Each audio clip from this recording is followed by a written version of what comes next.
everyone, and welcome to Oh, Old World Tech hello. Fridays. Good evening. Yes. Hello. Good How's evening. everyone?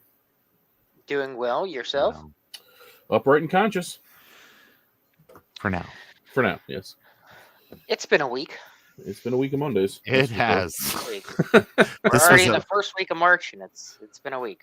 It has. That seems to be a common theme for us on Fridays. I know, right? Mhm. It's almost like it's the end of the week, and this is our time to decompress from that week.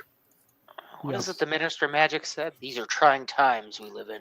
Indeed. Yeah, that's exactly how I feel. I feel like actually what we've created here is a weekly group session that other people watch. That's true. That's true. In a lot of Sorry. ways, yes. I'm okay with that. Yeah, fine. We need to talk more about therapy and about supporting each other, and it's good to That's right. good to be open about it. So That is right. second week of Marchintosh, I Mhm. guess, or first week, depending on how you look at it. I suppose the first week. But Yeah. we've spent the previous couple of weeks getting ready for Marchintosh, and so it Yeah. all just kind of came. Tomorrow begins week 2. Correct. Hence, it's the 7th and then the 8th, so it'll be the Mhm. second week. Yeah. Yeah. Yeah, that's How is usually everyone's how that projects? Yeah, it's usually how that works. How is everyone's projects going? Yeah. Who wants to start first? Mhm. This is confession now. I'll get my. I learned a lot of really good things in the last week trying to There you set go. stuff up for Okay. Marchintosh. Like I learned that both. Sorry, I don't want to lord this over people, but I'm not saying that I hit the lottery, but hit the lottery. Oh wow! So You have I've two got of them. Yeah, I have 2 of them, slightly different revisions. They both have bodges on them, so good for me. But my image writer that I used last year for printing, because I had a fun thing where I was like, "Hey, gang, come to my global talk zone. My printer is called I Love Paper, and you can print things out." Well, I hooked the printer up last night. Joe did a single print job, and then immediately smelled like I'm gonna say like the entire state of like Maine, minus the trees. But it was just like it did not smell great down here, so I had to like very quickly pull it apart. Yeah, I got a bad power supply. Uh-oh. So now I'm fixing that. Then I moved my hardware from virtual to like a physical, like a Quadra 605, and I had a bunch of problems with that. So it's been a very trying Marchintosh. Tech Nights is a hot day at the fish factory. Yes. Yeah. The Seattle Fish Market in the summer. Mhm. Cool. And we also found out today, this week, Ron, that just because things have dip switches on them doesn't necessarily mean they actually do anything. That's true too. Mhm. Yeah. Oh yeah. It was Ryan sent me like a Apple Talk to Ethernet translator box, like basically like a little router that will let you share Apple Talk printers on over Ethernet. Mm. And I'm like, yeah, that's really great. And so we've been playing around with it, and as part of it, we're like finding manuals, and Ryan's uploading stuff to archive.org, and then this whole thing, it's got 2 switches on the back of it, and it's like every other device just has 1 switch. And I'm like, what do these switches do? Maybe it'll resolve the problem I'm having. Well, it turns out the first switch is like switching between basically like phase 1 Apple Talk for like older stuff and phase 2, and by default it was switched to phase 2, and the second switch, which says like scale or zone or something crazy like that, which I can only guess was just like to maybe open up additional addresses, because there's only 256 addresses per zone, something like that. It does nothing. The manual is like, just ignore that, it does nothing, even though there's silk screen on the Yeah. board that seems to indicate it has a function. So We got a deal on double switches, so we just had to Yes. go. It was cheaper. yes. And I bought a Snap server because I wanted to join the Snap server revolution with Tom Barber, and I had one of these back in the day, and it was okay, but I never used it with a Mac. Well, then I very quickly realized that you could put like 2 1 terabyte drives in it if you really wanted to. This is an old device, Yeah. but it will address with the later versions of the firmware. It'll address larger drives. You could put two 1 terabyte drives in there, and depending on how you format it, you get a single 4 gig partition. No ability to add additional partitions. So it's basically, it was just like, oh, there you go, 4 gig drive on your network. Well, there's some chicanery that's going on in the background because it doesn't actually use like a Macintosh file system. It uses like a Unix file system. So it will show up as one thing, but you can actually store a lot more stuff inside of it. Gotcha. So it's very TARDIS technology. Yeah. So I've been slowly copying things over to that. Awesome. But that was days of reading and archive.org and the Wayback Machine trying to figure this stuff out. So it's been a learning Marcintosh, but it's also been a very frustrating one. But I feel like that is the beginning of all Marcintoshes. It's like you have these great ideas that you're going to do something, and then it's like academics for the first 2 to 3 weeks. Yes. Yeah. I realized we started the show. We discussed some things. We didn't actually say hello to everybody, so maybe we'll take a quick second to say hello to people in the chat. Sorry. It's okay. No, we got very excited. It's Marcintosh. So right off the bat, we have CDI. Thanks for attending CDI. Then we've got JC. Jesus is here. Perfect. The Tech Knight, of course. Tech Knight is here. Gut Bomb. Apparently, he thinks we forgot to hit the go live button. Macintosh Librarian. Kate's here. Hey, Kate. Joe. And I think, and Retrotech Chris and Rudy. So hello to everybody. Thanks for joining us on this Friday evening. Yeah. So who wants to talk about what they're doing next? Did anybody else have any aha moments from Marcintosh this week? I certainly did. Yeah, why don't you go ahead, Ryan? Well, so I've got a 7100 here on Global Talk. It's currently running. And I thought one of our local friends, Mark, wanted to try Global Talk. So I said, well, okay. I said, you can set up in QEMU and do it that way. I said, but, it's more fun on real hardware. So I offered to give him my 7200, which is over there in a pile. Turns out, after much gnashing of teeth and cursing and swearing and about 2 straight days of why doesn't this work, turns out the 7200 is not quite compatible with Mac TCP, and probably never will be. So it seems I've found the ceiling at which Global Talk works. It's the 7100. Well, unless you go to something else. You can use open transport, right? No, not as the router. No, you can certainly use it as a machine connected to your router. Correct. But there's a difference with the PCI PowerMax. That basically that's the threshold where a lot of that old networking stuff just doesn't work anymore. Yeah. So that is, I guess, the ceiling, if you will, for what you can use is the 7100 because they're not PCI. Once you pass that threshold, it doesn't work anymore. But like Ron said, I could set up a router. So like Mark could set up a QEMU image and use that as a router and then connect the 7200 to it. That's a lot of, exactly what Chris said. Yeah, because it's not just, you could use QEMU as the router and then what any other machine is a node. But the thing you have to keep in mind, though, too, is if you're going to do that, you do have to take the extra step of actually bridging the emulator to your home network. You cannot do the built-in bridge because if you do, it is an island at that point on your network. Yeah, so it's a little bit more, as we would say, dicking around. But anyway, it's all exciting. I'm glad to have another machine. So then I thought, hey, I have a laser or a personal laser writer 300 here. It doesn't work. Yeah, but it's not failed because of how they normally fail. It just doesn't work. All the gears are good. It makes noise when you turn it on. Things spin, but it just will not communicate with the computer. So, okay. I don't know. Anyway, I've got a larger laser writer out in the garage that I am going to attempt to bring in tomorrow. Well, I would say again, don't forget different serial cable, different printer cable, basically. Right. You mean I need a different printer cable, or I should try? a Yeah, different you printer need cable? you need a known good printer cable. That's yes. that's part of it. Yeah. Well, I went through a bag of them, so I assume. Oh, you tried a bunch of different ones? Yeah. Okay. I've got about a half dozen of them here in a bag. Okay. So, All right. and one of them was brand That's new, good. so I assume Yeah. it was good. And one is a very quality Belkin, I might add. It's got some real Ooh. thick girth to it. Oh, Nice. Yeah. it's very girthy. It's very girthy. Right? That's what you look for in a printer cable. I agree.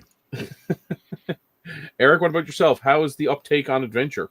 Well, I got some feedback from Mr. Helgeson. Yeah. From chat last night on it. Otherwise, I haven't heard from anybody yet. So, but I like to think of it as a test bench. It sounds like shenanigans about doing a speed run through the game using Apple scripting. So that'll be interesting. The other thing I did was I got this printer. Well, this is the power supply for the printer. Ugh. I got this style writer, and it doesn't work. So, because this one Does it give you the error light? No, I don't get an error light. It just goes like it's trying to move the carriage, and it's not quite Yeah. able to. There's a gear problem, Gotcha. Probably script. and then it gives an error light. So, Well, great. Okay, can I ask everybody a question before we continue? Can anybody else hear some like talking or noise? I keep hearing like it sounds like a kid show playing. no, It's driving me Nope, nuts. I think Nothing here. I must be having like I don't have anything else running. ghosts. smile for me, Ryan. Let me see your smile. Okay, it's not a stroke. Or it's not his dental work, right? Oh, And yeah, I'm it could picking be. up- Picking up the radio? Picking up the radio. Yeah, that's true. Yeah, I also have a pile of style writers. Every time I buy a compact Mac, for some reason they always come with style writers. Yep. So I've just been I stacking love them the up. style writer. And this was the printer I drove 3 hours to get. Oh, my. But I got the PS2 laptop in the same trip. Fair so I'm enough. not complaining. Yeah. It's Yeah. okay. But I could have done that in an hour and a half. So, Yeah. but it's all good. You know, Cool. it's a crapshoot. They said it powers on, and they Okay. weren't wrong. It does power on. It does power on. Yeah. Okay. Makes What no model terrible is that, noises. Eric? It's a 1. Sorry, The printer that he has. The one you picked up? Style writer 1. it's a style writer, but it's the one that can do local talk. Ugh. Well, none of them Yeah, but can the- do local talk. Well, So, you know what yeah. I mean. It looks similar to the one I'm sitting right here. Yeah, it's just a style writer. Yeah, Star Wars 1. And I can't get over how much they look like the old Canon They are. B. They are. They're M8 Canon BCO M8000? ones. Yep. So, Anyway, so- mine, when I I have plug it in Oh. and turn it on, That's what what mine mine does, and then Yeah. an air light comes on. That's what I get. It's Yeah, so, okay. yeah. I thought it was the same thing. But Okay. I have a style writer too, and Yeah. I had a brain fart, and Ron straightened me out that I thought I had it set up last year so that I could have it on, as a shared printer, and I do, shared on my network in my zone, Mhm. but that's not good enough to get it across to the other zones. So, Yeah. so my bad. Well, well- I'm still curious. I'd still love to see how you have it all going because it's. Yeah. Well, So I'd love to see how you have it shared. So okay.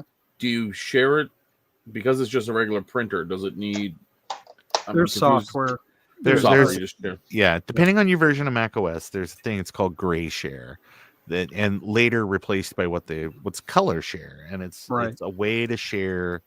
Basically, turns your Mac into a print server and will host and like do all the queuing, or I'm sorry, the print monitor and all that type of stuff on the machine you've elected to be the server, basically. There we go. Like that. Print No. server. That's No. different. That's different. Yeah. But I had it set up last year, but never really tried to share the printer itself. I don't recall, and I probably just didn't get it completely set up.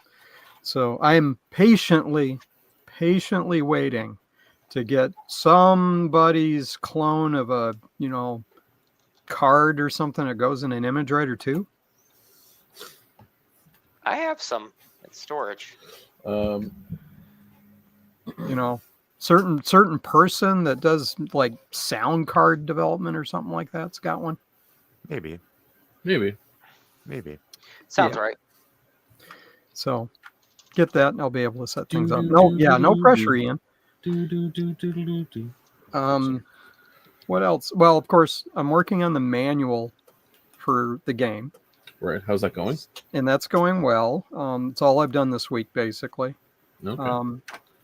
So that I can have my beta or whatever test team test the manual and the game. I have some people who have expressed interest in doing that. So Cool. Yeah, that's pretty much my life right now. Awesome. And so, Frank, what have you done for Marchintosh? Or are you still in the weeds getting it ready? I think you said you got QMU set up, didn't you? Yeah, I did finally Nice. get with Ron's help and Steve the other night. Right. Was able to get fully set up on QEMU on the Mac Pro. Nice. So I'm able to see everybody's shares and whatnot. So I've got that much done. I do need to set up the port forwarding still so that people can see my share. Yeah. And as far as for Marchintosh, I do have a video that I'm going to be making about those CDs that I've got.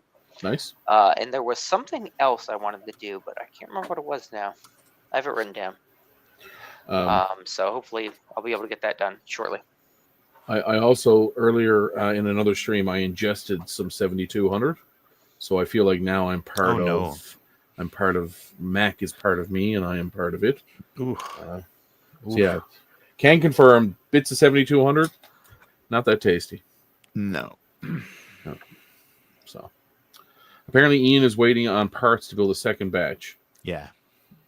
Awesome. One Bit Fever Dream says he's excited for Frank's video. It's very exciting. As am I. I did get the I shared a link with you earlier. I did get a video intro finally made. Yes. So how did that come to pass? Did you get someone to do it, or did you do it yourself? No, I did it. I Nice. bought Final Cut Pro. Right. Yeah. And some other stuff. So I did a lot of it in After Effects, and then Nice. exported it, the movie, like it built it into a video. Yeah. Nice. I put it in Final It Cut. looks really good. I like the music is quite good. Where'd you get that from? I got that on some royalty-free music that I Nice. found Nice. online.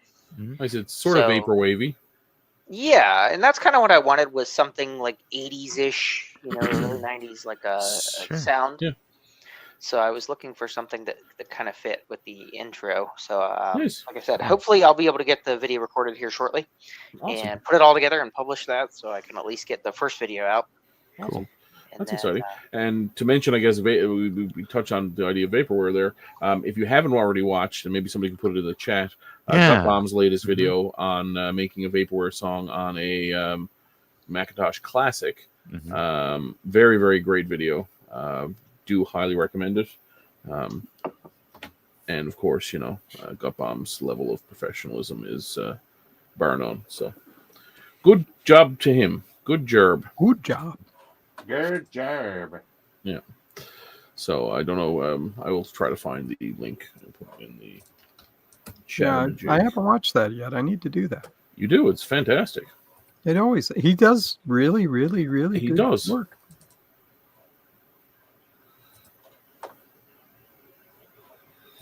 It's called making vaporwave with my Mac Plus. Blech. Looking up my Sweet. words today. It's Gutbomb for president. There you go. Gutbomb is an artist. Yeah, it was really good. And I don't know if he has any more videos coming out for Marchintosh, or if this will be the only video for Marchintosh. Either way, it's a jam. Yeah, so what's going on in the world of computers, guys? Any news? Any news in the world of retro? Has anyone heard anything? I know Skype is dead. We kind of missed that. Mentioned that Yeah, we last talked week. about that a little bit. Not missing it. Not missing Yeah. it. I mean, Microsoft has a way of killing everything. I always thought MSN Messenger would be nice to have at this point. Didn't somebody do an IRC or something like that for Global Talk? There was a Global Talk chat. Or AIM. Yeah, it was AIM, wasn't it? I think it's is it Global? No, that's Chat? just something that Tom set up. Yeah, he did an AIM server. Oh, just like he's running a separate server. Gotcha. Yeah. Because there is like a chat program. Because I know Yeah. I've seen one bit use it. Cool. Ian Scott says I had $4 in Skype credits that I never used. It's not officially dead yet. I think it's May 20th is the day that it Yeah, goes May offline. 2025. Yeah. Yeah, so you can use those $4 in Skype credits. All right, so To do For a what? little while. to call long distance, I guess. Long distance doesn't exist anymore, though. Right. The funny thing is, it technically hasn't existed ever, except for when you actually had people switching cables. Yeah. Because once it became digital, there was no real cost-ish associated with it. There was some, but part of doing business. But it was amazing. We were discussing in chat the other day cost of cell phone plans. So I always thought America was kind of, screwed up kind of like we are when it comes to the cost of cell phone plans. But some of your plans seem fairly decent. You guys don't have, what's it called? Not subscriptions, contracts and stuff anymore, correct? No, No, not we anymore. still have contracts. Oh, do you? No, I They're- don't. Well, there's still a contract if you're going to, get a phone with your Right, account right, yeah. and that Oh, kind of thing. sure. Yeah, if you're gonna Yeah. like finance a phone or something, yeah. Yeah. Right. But as But far then, as, like, the plans, contracts to not the really. phone, not to the service as it Yeah. was. Or you have to Yeah. pay out the phone if you terminate the cancel. service or Yeah. that kind of thing. I know like here they try to get around. We had a bunch of laws that came in that said they couldn't do certain types of contracts. So like on TV and the internet, they were trying to figure out a way to make long-term contracts. And what they would do is they would give you a television, like a free gift, Oh, really? and the contract would be to the free gift, not to the anyway. That got kiboshed pretty quick, and they haven't done it since. But that was sort of one of the ways they tried to get around not being allowed to have contracts on service anymore. Now they just ask you to sign for like a 3-year or 1 year, but you can leave at any time. There is no penalty for leaving. Yeah. It's more so to lock it in for the price for 3 years. You get that price, and they don't increase the price. It's more of a benefit for you than it is for them. Sure. But cell phones here are still very expensive. Like the unlimited package has only kind of really begun to be a thing now. And those tend to be $75 to $100 a month plus your phone. We've had that for quite a while here now. Yeah, I think you guys have had it for at least five or 6 years. Yeah. As standard, we'll say. But they always have that little caveat, though, don't they? Where it's like little asterisks, and it's like you get 20 gigs at 5G, and then it's 512 kilobytes per second. Yeah, after. modem speeds after Yeah. that. Yeah. Mhm. Remember IDSN? That's what you're getting now. Yeah. Hey, there was a time I would have died for that. Yeah, T1 line into your house. Yeah. Yeah, no kidding. I remember when we got cable internet at the school that I worked at, or that I was going to at the time, I was a student. And because before that, we actually had satellite internet, even though we were located in the main city. The school district had some weird satellite deal. So we would dial up, each workstation had a modem attached to it, but it was in a rack. Oh, wow. So a cable went from, I guess it was some sort of token ring network, went from the back of the 486 workstation to this rack. And in the rack, there was racks of modems. They would dial out on the dial up, and then the data coming in would come from the satellite. No So you'd latency. no latency at all. You would request the information, and then it would it'd be very fast. But it was the requesting out that. But they had obviously they must have had there was 30 computers, so they must have had 30 phone lines, or they must a PRI or something in the school to facilitate that. That was before I really got into computers. But I do remember that was the same class, which I think I've told the story before, where we would go around if we didn't want to do work in class, we would just take a Terminator and slightly unscrew it from one of the just enough that it looked like it was still plugged in, but it wouldn't do the job. Right. And then we'd end up playing Chips Challenge for the work because the teacher at the time would have to go around. He'd have a manual because he didn't really know computers either. He'd have a manual and he would be looking, trying to figure out what's going on. Yeah. Nice. Mr. Dodd, I think he's still alive. If it is, I apologize because I know that we caused you great stress and you ended up going out on stress leave. So I do apologize. Kids are terrible. Comes with the territory. Yeah. Joe says we had a provider that used a sub channel on digital TV to send internet. Requests went over a modem and returned on the TV character. It was or the carrier. It was weird. Yeah, I guess it's kind of like what we had, but with the satellite. And I know that was the standard for a long time in a lot of rural areas in Newfoundland, which I assume is probably the same. A lot of rural areas in the United States probably had a similar satellite setup, or no internet at all. The second was more prominent. Well, now everything is fiber, and I laugh the fact I can get an 8 gig fiber to my house. I cannot get fiber. No? And I live in, a university city, and I can't get fiber. Well, it's funny. I have a client that lives on downtown Toronto, and they can only get terrible Rogers cable internet at their apartment. And he lives in a very expensive building, like it's a very high-end area he lives, and I can get an 8 gig connection, and he curses me every time I bring that up. Yeah. It's across the street from me. Well, that's the funny part. He's across the street from the Bell building that houses all of the fiber for Ontario. Yeah.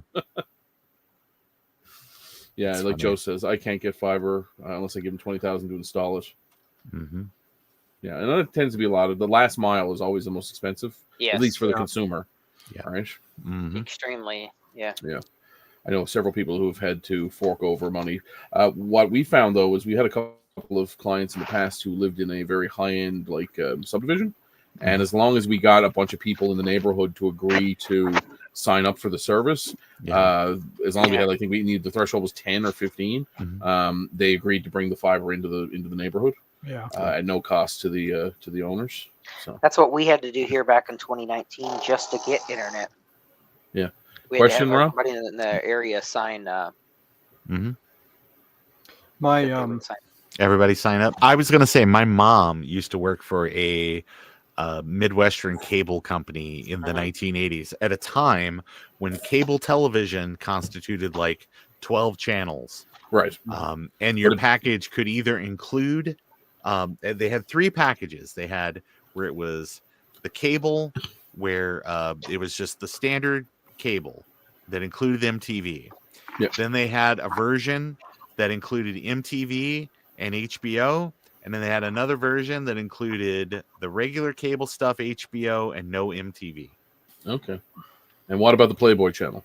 That wasn't a thing at the time. That was for satellite. But Gotcha. but the whole point of it is that if your neighborhood wanted cable, you literally were paying to have a cable drug down your street. Yeah. And so my mom would organize these meetings where it'd be like, everybody in the neighborhood, like, talk to your neighbors, find out who's interested. We'll have a meeting and we'll discuss the cost of what it's going to really, the logistics of getting it to your street and then to your house.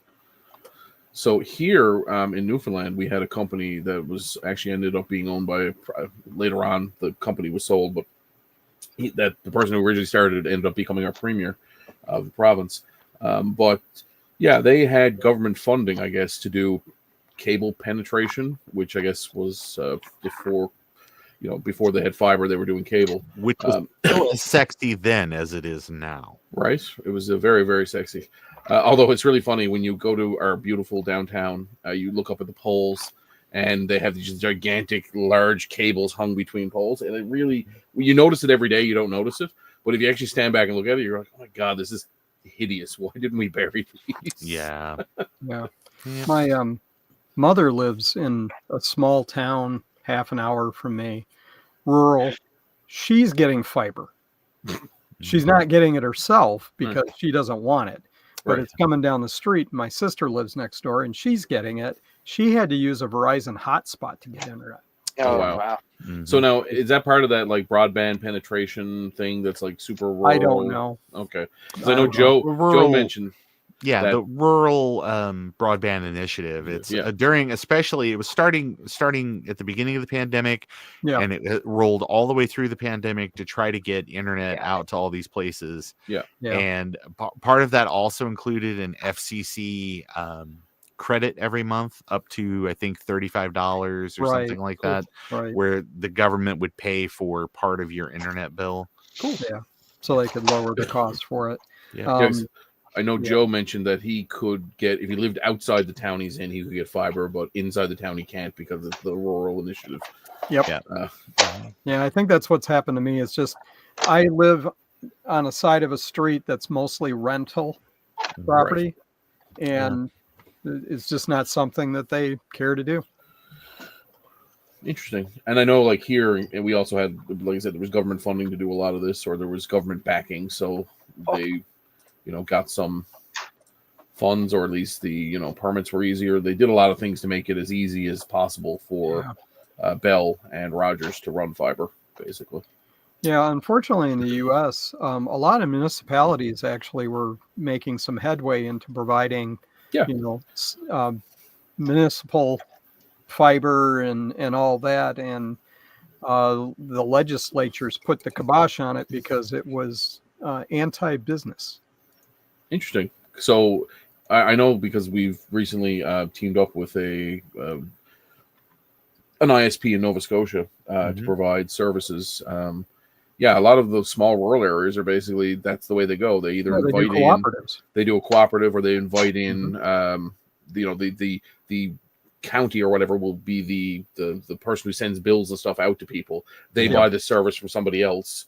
They take care of doing all the, making sure that they have a private contractor that does the runs to the house. They connect all the equipment. But at the end of the day, you're paying the county, but it's still not anti-business because you're still buying the service from somebody else. It's just you're making it way easier for the business because they have completely hands off. They don't have to do anything. They don't have to do billing. They just send the county the bill. They don't have to do customer support. All that's done through the county. Yeah, it's weird how the capitalist hand on stuff like this, where it's like, we're good enough to take the money, but by God, we are not good enough to do any of the billing or customer service or any of these other things. We're just here to cash the checks. Right. Yeah, and the usual argument that I got or would hear was, we need competition and we can't have a local government competing with, the private sector. And I'm like, there's only one internet provider. Yeah, that's not competition. And then here in Canada, one of the things they did is, because the government paid for a lot of the infrastructure. Yep. Our version of the FCC, the CRTC, basically said that other independent internet providers have to be able to sell service on the infrastructure. So even though Bell maintains the infrastructure, even though Rogers maintains the infrastructure, they have to provide facilities for other people to provide service on the same core network. Sure. So it's the best of both worlds. You get some of the social, helping of penetration of internet, but then you also get the ability for small upstarts to say, hey, this community is being underserviced. I want to help, so I'm going to start a small business that's going to run just ISPs in the middle of nowhere that Rogers and Bell could care less about because they're too small of markets. Right. Anyway, we can only fix all the world's problems so easily. See, what's weird is, so we didn't have any internet option here until June of 2019. They finally ran Spectrum, is the internet here. They finally ran cable in June of 2019 because we had to go door to door and ask people to sign that once they ran it, they would sign up for service. Right. But what's funny is, just like 4 or 5 houses up from us where the township line is, they stopped. They can't run it to that side of the township because every township or municipality here has a specific agreement. So the agreement with that township is only Frontier can service it. So they get DSL, which is absolutely horrible, barely works down there. Yeah. Be right back. They can't have the cable internet because they have an exclusivity agreement. Wow. Which is stupid. Yeah, that sucks. Yep. But like I said, without there's no cell phone signal here too, unless you have a booster. So we had to get the internet, the cable internet, and then Verizon sent us the boosters for in the house. To use in the house to get cell phone signal from the internet. Right. So yeah, so out here there's really not a lot of options, but at least we have reliable. Like the Spectrum's been super reliable. Yep. Since they put it in. Well, and then, that's always good. Just go ahead and get your little cell phone tower that plugs into the Wi-Fi, and then use the hotspot on your phone to power it, and you're all set. I know, right? Yeah. It's like perpetual energy. Perpetual internet machine. Yeah, exactly. But they do offer fiber here from Spectrum, and they said that they would run the line from the pole diagonal from us. So they had to set poles because of even with the cable internet, they still have to boost it periodically. So it just so happens that it worked out that the pole is diagonal from the house. So like if we wanted fiber internet, we can get it, but they would have to run the fiber from the pole to the house. Got it. It's a lot more expensive than just the normal cable internet. Yeah. Yeah. But the cable internet works great. It works really well. I've got static IPs here. We had to sign up for business service to get it, Right. Which is still $100 a month. So it's really, in the grand scheme of things, it's not super expensive compared to having no internet. Because, like I said, there's no other options out here.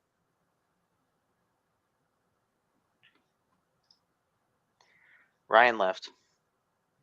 It's okay. That's Ryan for you. He's doing. What do you guys got going on this week? Anything new, exciting? Well, Global Talk. Some that's new and exciting. Well, I'm preparing for next month for April's apples or whatever we're calling it. Mm-hmm. What are you doing? April apples. Well, some very, very nice person, Frank, sent me an Apple IIc.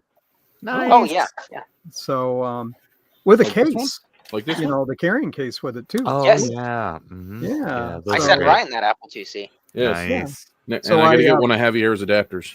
I Awesome. did that yesterday. I went to Javier's store, 8-bit stuff, right?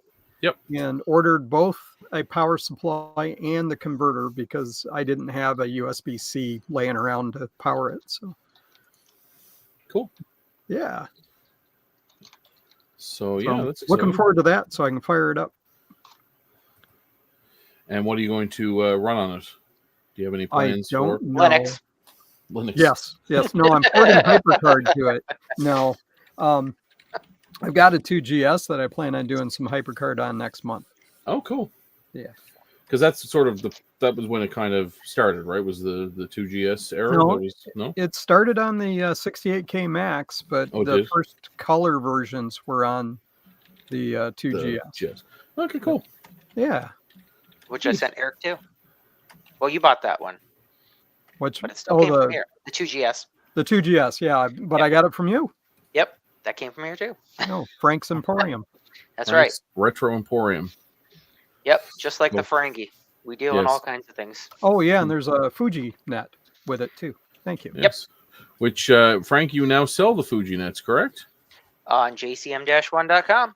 Yeah. Nice. Over at Joe's place. Go out and buy yourself one. So you got them there for the Atari and for the Apple? The Apple II ones are on the website now. The Atari ones hopefully should go out by the end of next week. Nice. And those work on like the Atari 8-bit or they're the Atari like ST line? The 8-bit. So like you could put it on a 400, 800, 1200, anything with the SIO port. Okay. It'll work. So yeah, for Fuji nets, go to jcm-1.com. Cool. We also on jcm-1.com we have adapters for the Apple II, so that you have an IDC20 and a DB19 adapter, so you can connect it to the DB19 port. You still need smart port, so if you do not have a smart port enabled Apple II, then you can also go on jcm-1.com and buy yourself one of these little Pico. What do they call these? A2 Pico. That's it. A2 Pico. On jcm-1.com, you can go and buy yourself an A2 Pico. You can pop this into your Mac, or I'm sorry, your Apple II, and it gives you smart port.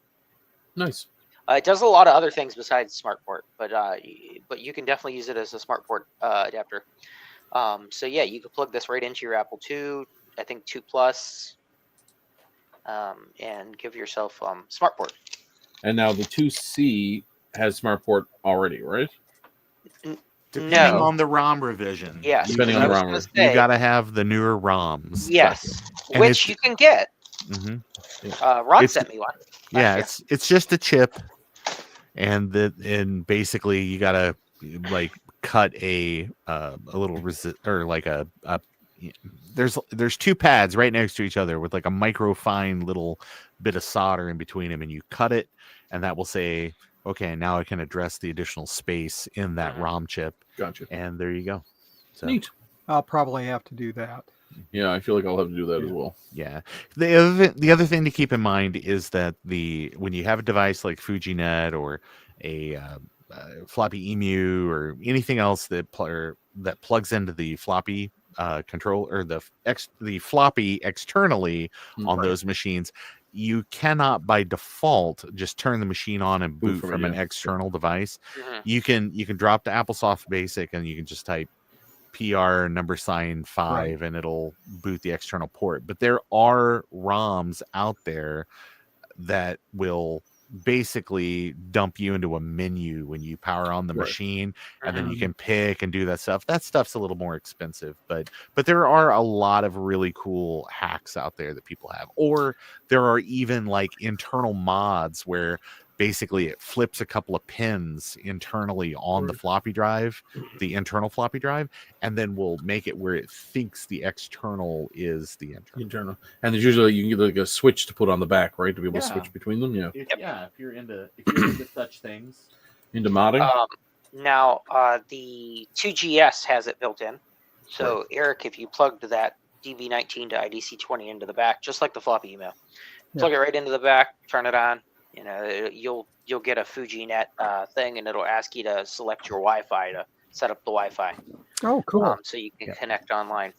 Oh, awesome. So yeah, it's really neat, very easy to use. But like I said, the Atari versions will be coming very shortly.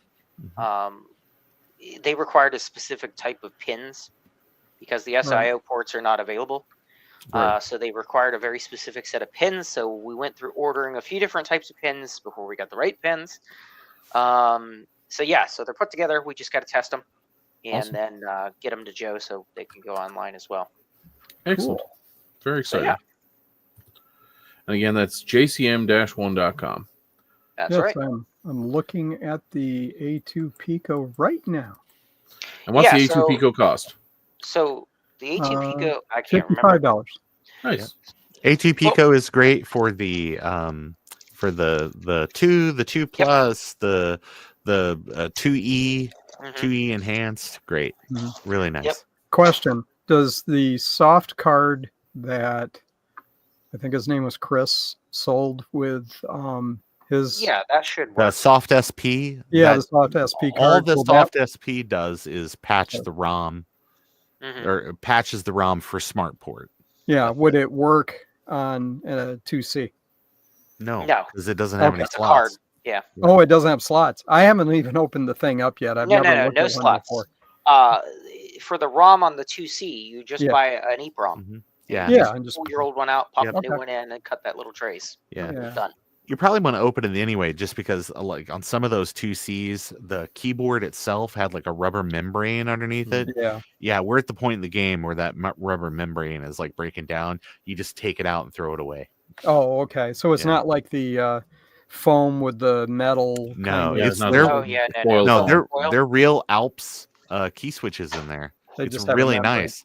It's like but the little rubber pad was like something they put in because schools and kids spill stuff. Yeah. Okay. Joe says the later 2C units have smart port built in, so just check it and see. I mean, if you plug it into the back and it doesn't give you FujiNet, then it doesn't have smart port. How do you know? Is there a way to know on the outside? Yes. No. There's no way to know externally. However, I mean, you could look at the manufacturing dates, but it's hit or miss because they just use cases forever. So, but what you can do is there is a command in AppleSoft Basic where you can basically type it and it'll dump the ROM version you have. So if you have the older ROM versions like 255 or any of that, it's not going to work. But ROM 4, that'll get you there. All right. Awesome. Now, does he also work with Quark, or is he like just a clone that's somewhere else? Sorry, it's a DS9. Are you talking? No, it's Workers of the World Unite. I get it. Yeah. Sorry. Brother, I'll show myself out. That's okay. But yeah, the advantage of the A2 Pico though is it does a lot of stuff. It's got mass storage for ProDOS emulator. You can put 2 32 meg drives. It's got software smart port emulator, AppleCard Z80 emulator. Oh, Z80 too. That's Apple mouse card for USB mouse. Apple II I/O RPi. Nice. It's got a lot of stuff that you can do with it besides just smart port. So if you're going to buy one, then yeah, you can just get it from there. Oh, cool. Yeah, like Joe says, it does all the things. So like I said, this is a very good card to buy, the A2 Pico, because it does so many other things besides SmartPort. Yep. Where like Soft SP literally just does the card that he put out. So what you're saying is, and they're unobtainium now. So yeah, they haven't been made in a couple years now. So what you're saying is, Billy Mays would definitely sell this device. ShamWow. Yeah, because it does everything. It slices, it dices, it juliens. You can seal holes with it. Yeah. Just like the Ronco rotisserie, you just set it and forget it. Just pop it in there. Done. Perfect. But yeah, so it's definitely the one to get. Like I said, if you're going to go on to buy an Apple II FujiNet, you could just order it right on jcm-1.com, add the card to the cart as well, and all in one box. There you go. Yeah, Bob's your uncle. Yep, Bob's your uncle. Yep. So yeah, let me think here. So what else? What did I get this week? Yeah. So that's for next month, though. This month is all about getting my game beta tested. So. So I got this week a PowerBook Duo 210. Ooh. Really good deal. Works great. I got the HDI 20 external 1.4 meg floppy drive, the little floppy dongle, and the power adapter with it. The floppy mini dock. Yeah, the little floppy It's mini. got a name. So yeah, got those. I got a case in. So I bought the ITX Llama, which is a system on a chip board that came out for some DOS gaming and stuff. And so I needed a mini ITX case. So I couldn't find any that I actually really liked. But I saw this and I was like, it's kind of cool.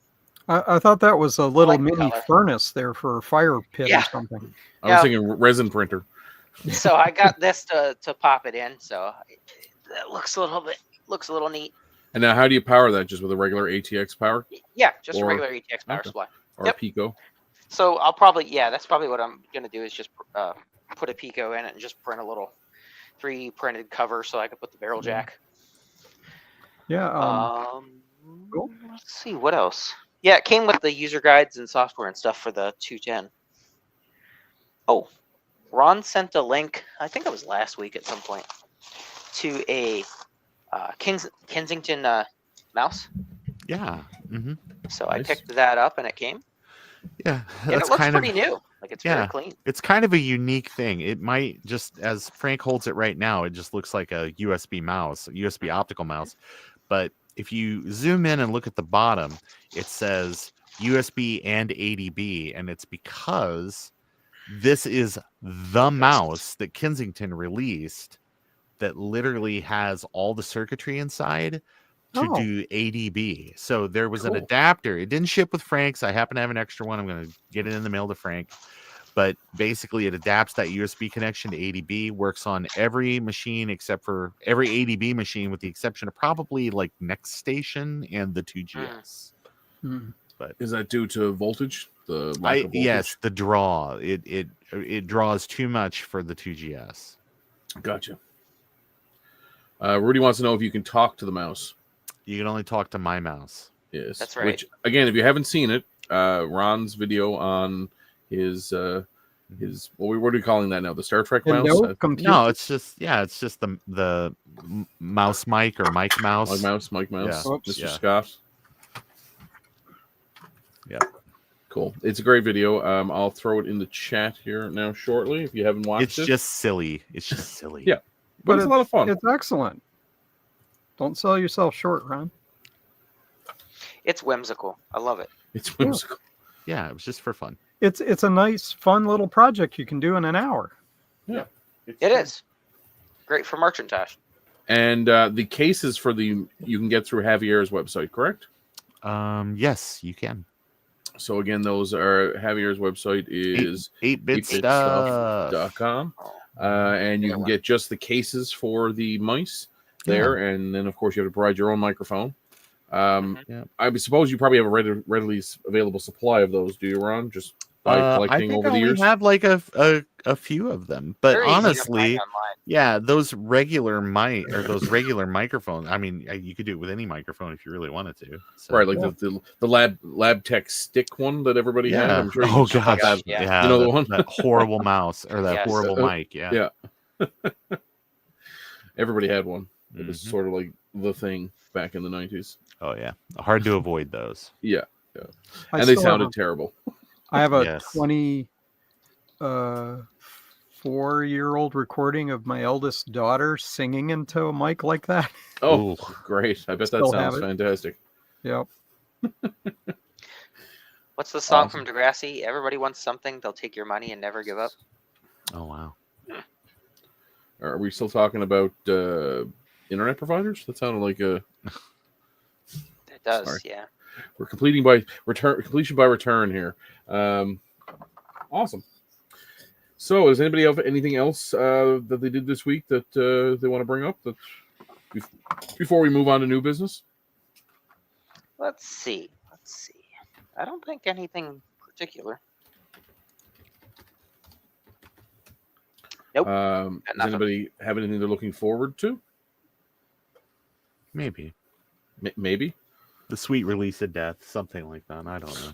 It's coming. That's Give not it really what I time. meant, but okay. Honestly, I'm really looking forward to finally finishing this game. Oh yeah. Fair enough.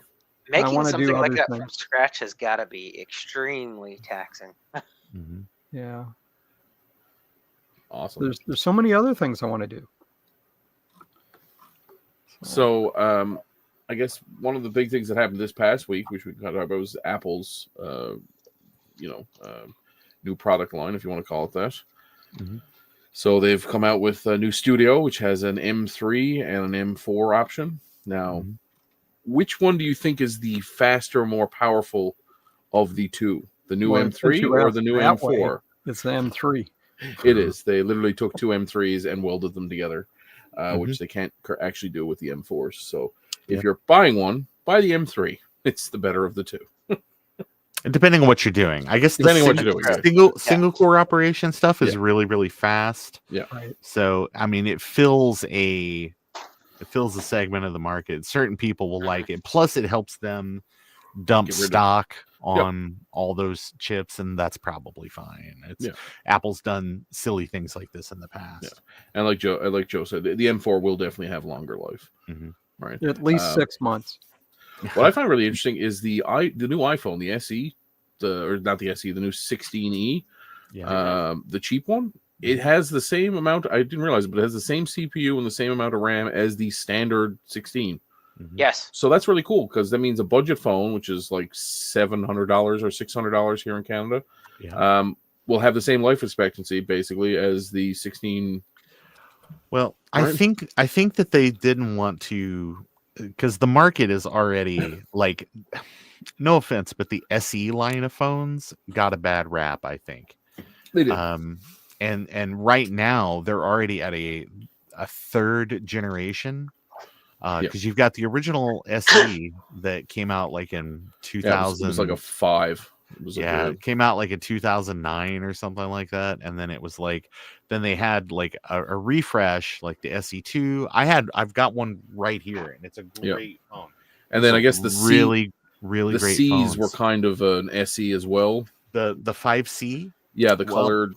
Yeah, those were fun. I had a 5C as well, but yeah, they had a third generation of those SEs, but there's like a perception that those are not that great. So, well, the big one that was pointed out to me was by my students actually was the fact that it's like, oh, you have the poor phone because it looks so different, but now the new 16 looks so very similar to the normal 16 that unless you knew by the lack of cameras, I was going to say, know, right? Yeah, and for a lot of people, they just they want to do things quick. Yeah, and so they need the faster processor. They need more RAM. They need the but they don't need longer 2000 nits HDR screens, and they probably don't need the zoom, or they don't need the macro lens. They don't need some of the cameras. They're just out like taking a picture, not like, because Apple kind of leveraged a lot of that stuff with the 15 and 16, trying to go after filmmakers. Yeah. So there are people that are literally like shooting their projects now on a 15 Pro. You know, because it'll do ProRes or whatever, and there you have it. So, but yeah, I think, and like you said, the iPhone for your mom and dad. That's how I view it. It's like the iPhone for people who don't care about technology or your parents, who probably also don't care about technology. Right. Like, they don't need the $1,500 phone in their pocket. Oh, believe me, my mother would rather have her flip phone back. Oh, yeah. Jitterbug.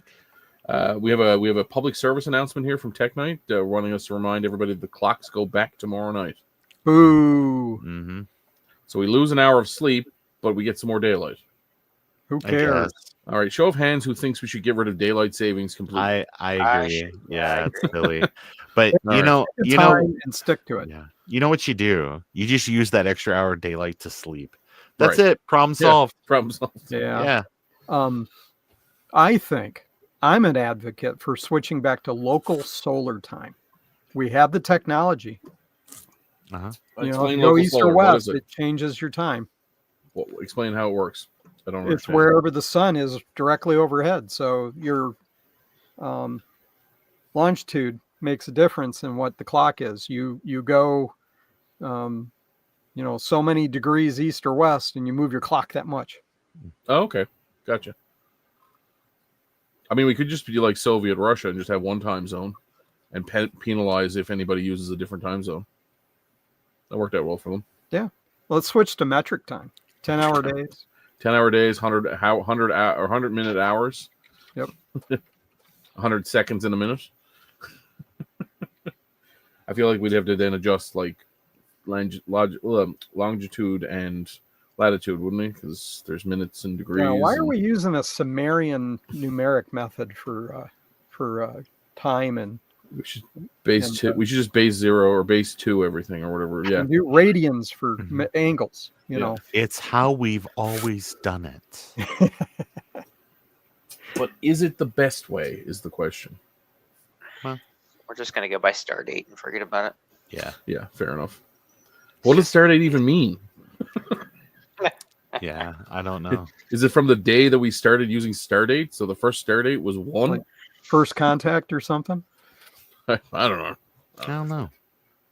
First contact was supposed to happen last year, wasn't it?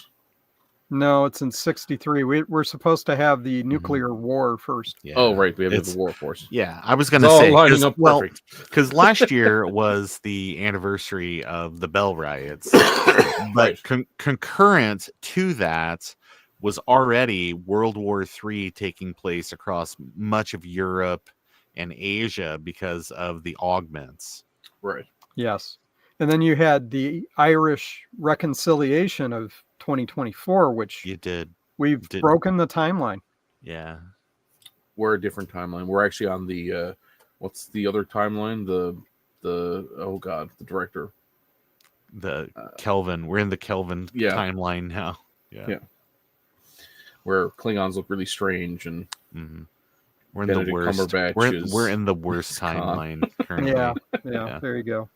Although I will say Benedict Cumberbatch as Khan was good, but I feel like he could have just been another villain and it would have been fine. You know, my biggest objection. I mean, they're summer movies. They're meant to be check your brain and enjoy them. That's fine. It's that the command deck of the Enterprise looks like an Apple store. But it would. That's the whole point. Yeah, you know. You know what blew my mind when I realized that film is 16 years old this June. I know. Yeah. Where the hell did the time go? Yep. It was good. I remember watching it in theaters. I thoroughly enjoyed it. First Contact? No. What? The new Josh, and I keep saying Josh Whedon, but it's not the alternative universe. Sorry. The Kelvin timeline. Kelvin timeline, yeah. I watched the movie in the theater. I mean, the first Star Trek movie. Okay, Grandpa. Oh, yeah. Time to go back to the home. Yeah. We used to get together in big rooms and watch a large screen. We waited 2 hours in the cold to see that. Yeah, people just had more time. Yeah. In those days. No, you know what they Joe say. has a question for you, Ron. Where are you storing air config on your share? It is in uploads, Global Talk stuff, I think is what it's called, and then it's inside there. There's also a relatively up-to-date version of the text file that stores that you can very easily import the IP addresses and all that. Oh. Cool. Yep. Very neat. Well, we've just passed the 1 hour mark. I feel like we're winding down to a natural close for this evening. Is there anything anybody wants to mention before we finish? Yeah. Go ahead. Oh, sorry. Now I'm on the spot. I don't have anything. Actually, no. What I was going to say is, keep an eye out.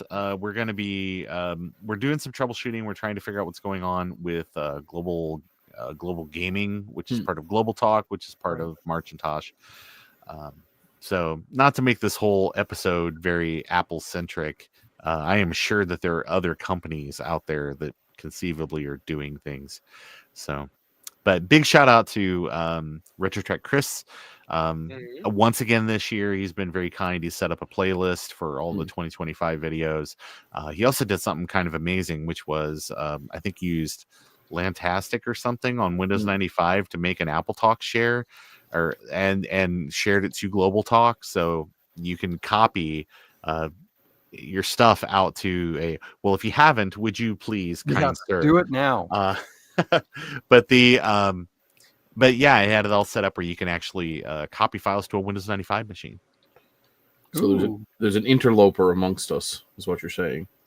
A non-Mac. Thank you, Chris. No, Chris is a good egg. So, he is. Yeah, Chris is good people.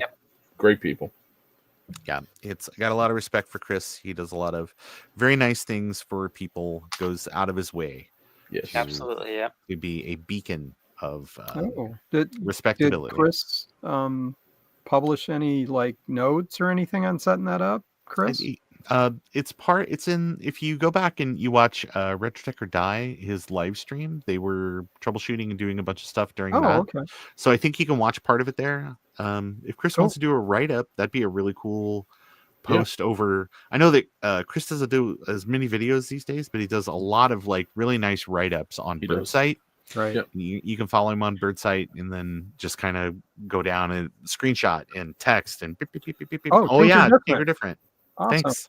Thank you. I'm going to go check that out. Very nice. Thank you, sir. Awesome. I guess if anybody's watching and they're not part of Tinker Different, great website.